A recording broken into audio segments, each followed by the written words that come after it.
Hey everyone, I'm going to go back to the demonstration we did in class last time where I put you in different spots all throughout these bleachers here, and what we were asked to do is calculate your gravitational potential energies.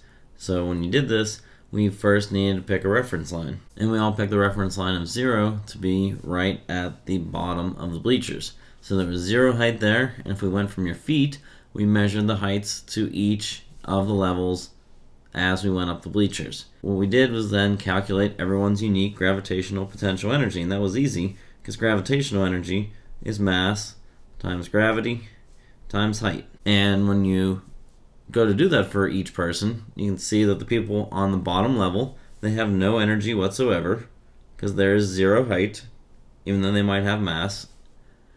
And the people at the top level should have close to the highest energies of anyone in the room. Not 100% true. The person way up here was at the highest height, but they had a little less potential energy than the person, say, right here, just based on the unique mass. So based on individual masses and individual heights, everyone can have their own unique gravitational energies. However, the second thing we wanted to do was talk about their gravitational energy per kilogram. So when we do our energy per kilogram, what that does gives me the unit of joules per mass, and that knocks out the mass throughout that equation. So all that's left behind is the gravitational field strength and the height. So if you wanted to figure out the energy per kilogram now, again, these two people at the bottom are still at a 0 potential level because there's no height, but as you kept going up, there were individuals that were on the same level, like here and here, and the amount of energy per kilogram was the same. Same with the people that were on this level. The people on this level were at the same energy per kilogram. And actually the person that had the highest gravitational potential, that's what we're talking about here, gravitational potential, not potential energy, but potential, was the person at the highest point. They had the highest potential to have energy per kilogram. So what that tells me there with this gravitational potential is that at any of these levels, I could calculate how many joules of energy a kilogram of mass will gain at different energy levels or different heights on these bleachers. One thing we do know for sure is that the gravitational field is pointing down for all of us. And since the gravitational is pointing down in all directions and uniform, if I want to increase my energy, what I have to do is increase my displacement. I have to go from one step to the next, to the next, to the next. And when I move up those heights, what I'm doing is I'm applying a force against the field. I'm fighting the field. The field's doing negative work. So if the field is doing negative work, what we're doing is increasing our potential energy as we climb the bleachers. But what happens when we walk left and right on those bleachers? Well, when you walk left and right, your force is left or right. And if your force is left or right, and the field is pointing down, the field is doing no work. Your displacement moves back and forth, and you feel nothing. You have no change in your gravitational potential energy. So that means you're staying at the same level of potential. But what this means about gravitational potential is that at each level, that potential is there regardless of any mass. The field is present in this picture regardless of any students. So the field is always present and the potential is always present.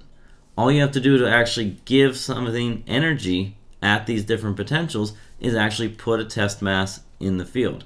Put one of your masses on the bleachers, and then we can tell you how much energy you have at that level. Well, we're going to do the same thing for charges here. We're going to equate gravitational fields to electric fields. And for electric fields, instead of having the force per kilogram, like you would have in a gravitational field, what we have is the force per charge. And this is a vector quantity that we've dealt with a lot in the last 2 units. That is the amount of force that a charge has anywhere in an electric field, whether that's a point charge or a steady field. If you know the quantity of the electric field, you can figure out how much force any charge would feel. An electron, a proton, a 1 nanocoulomb charge. It doesn't matter what you put in that field. Each of them are going to feel different forces based on their charge. Well, we're going to look at the same idea with energy per charge. And what we call energy per unit charge is electric potential. Not electric potential energy, but electric potential. And if you take 1 joule divided by 1 coulomb, who studied energy per charge a lot was someone named Volt. That's where the term volts come from. When we talk about voltage, we're talking about electric potential, the energy per charge at a certain level. And if we want to define areas of high voltage and low voltage, well, to have high voltage, you would have to have high amounts of potential energy. So if you look at this example down below, you can see that charge is in an electric field and it's feeling acceleration to the right. Why is it feeling acceleration to the right? Because there's lower energy if you follow the field, which means that must be an area of low potential, just like with the students and the bleachers. If you want to get to lower states of gravitational potential, just fall down the steps and let the field do the work. If you want to go to higher potentials, higher voltages, then you've got to move that charge against the field, give it potential energy, and we say you're at a high voltage. So let's do this. Let's actually calculate the amount of electric potential around different charge sources. A point charge, a uniform field. Let's set that up and show you what we mean by that. So you can see down here in the picture, you can see the electric force is pointing away. The push to move that test charge from that location all the way to point P would be positive work by me or negative work done by the field. So I'm gaining potential energy as I move from infinity all the way to point P. And if I do that, what that means is I'm moving to a higher voltage or a higher electric potential. So let's calculate that for electric fields. So electric fields are force per charge. You can see that if I want to solve for the actual energy here, is force dotted with displacement. The force is electric field times charge. So when I put that into equations, it gives me electric field times charge times our displacement, and that's how we calculated the change in potential energy from before. But now we're not interested in just potential energy, we're interested in the energy per charge. So that means I have to divide everything by charge over here, and you can see I knock out the charge. So just like when we did the students on the bleachers, and I knocked out the mass when I did energy per kilogram, it doesn't matter what charge you put in that region. Each region will have the same electric potential, or the same voltage. But when you start to move, how much energy and how much speed a charge picks up all depends on what charge is in that field. So now, energy per charge here is what we call voltage or electric potential. dV for voltage equals E dot dr, and it is negative. You're going to decrease the amount of energy. The field's going to do the work. So what we're going to integrate from is from, we'll call this point A to point B. We've got to deal with what our first electric field is here, and that is for the point charge. And if I wanted to actually look at the units here, the units for voltage, remember, is energy per charge. That's a joule per coulomb or a volt. And the electric field strength, remember, is Newton per coulomb times dr, which is a displacement, which is a meter. So you can see I still have a Newton meter, which is a joule, over a coulomb, so I do get the same thing. Alright, so if we use the electric field for a point charge, it's kq over r squared, dotted with dr. Pull out all the constants here. I integrate 1 over r squared dr. 1 over r squared ends up giving us negative kq times a negative 1 over r, evaluated between point A and point B. So again, the minus sign is going to go away. And now we have to put in our two bounds. So we have to put in location B and location A. And if we say location A is infinitely far away, so our furthest point, 1 over r just gives us 0. So here is the electric potential for a point charge, KQ over R.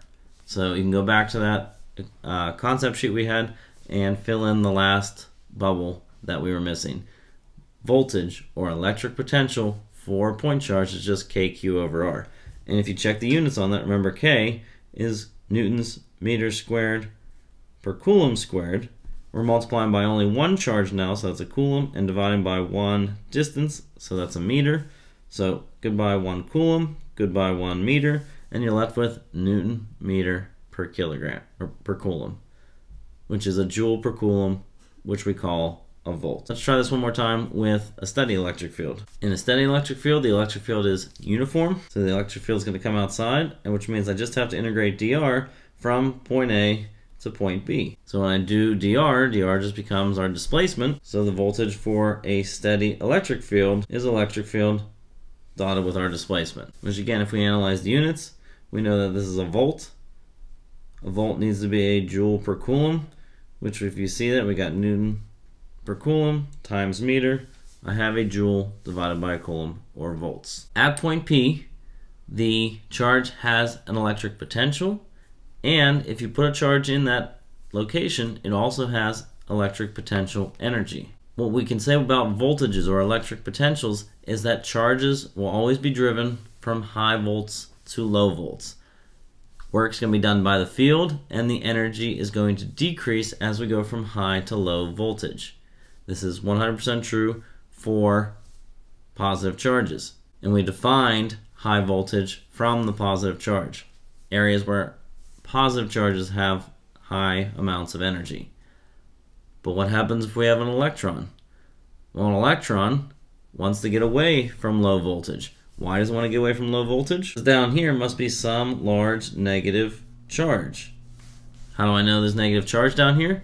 Because the electric field is pointing that way. It's pointing towards the negative. And the high voltage region must be an area of positive charge. So an electron in this field will go against the electric field and move from an area of low voltage to high voltage. So charge is a little bit different than masses. Masses always go towards low potential or low potential energy. But in charges, depending on your sign, you can move from high voltage to low voltage or low voltage back to high voltage, just depending on your sign. Again, the convention was picked that positives were the charges that moved. Electric fields will always point in the direction where the voltage will decrease as rapidly as possible. So this is just another derivation of change in potential for a steady electric field. And if you want to solve for electric field, then you can just reverse that and have that as negative dV over dr, which means that electric fields can be solved by taking the derivative of voltages with positions. And if you looked at the negative sign in there, again, the negative sign is just telling us that electric fields will always point in the direction of decreasing potential. The units for electric fields, well, we know they're newtons per coulomb, but if you look at my units over here, dV is volts over meters. So a volt per meter must also be a newton per coulomb. Let's check that out real quick. Well, a volt, remember, is a joule per coulomb, and we're dividing that by a meter. And if we break down the joule a little bit more, remember the joule is a newton meter per coulomb, and we're dividing that all by a meter, which means the meters will go away, and we're left with a newton per coulomb. So a volt per meter is the same thing as a newton per coulomb in terms of units for electric field strength. If you see volts per meter, they're just asking for how strong the electric field is.